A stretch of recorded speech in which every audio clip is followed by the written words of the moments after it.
Sur les barricades érigées à Kiev, on lutte contre le froid et le découragement. On vit aussi dans la crainte d'un coup de force de la police. Les chefs de file de l'opposition se sont rendus à Munich pour sensibiliser les Occidentaux à leur combat. La crise dure maintenant depuis plus de 2 mois et dans la rue, on essaye de tenir coûte que coûte. Les gens ne partiront pas.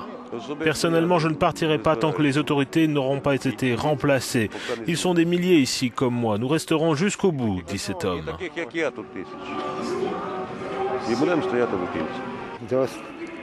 Nous resterons ici jusqu'à ce que la victoire soit nôtre, mais je pense que cela va prendre du temps, au moins 2 mois, peut-être plus.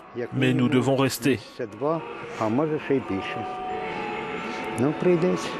L'opposition a reçu le soutien des puissances occidentales. Certaines, comme les États-Unis, préconisent des sanctions contre les officiels ukrainiens. Écoutez la chef de la diplomatie européenne à ce sujet au micro d'Euronews. Nous avons rencontré l'opposition à Munich et en Ukraine et discuté des moyens à mettre en place pour les soutenir. Et c'est voir les choses de manière fausse que de se focaliser uniquement sur un seul aspect de l'aide que l'on peut apporter au peuple ukrainien.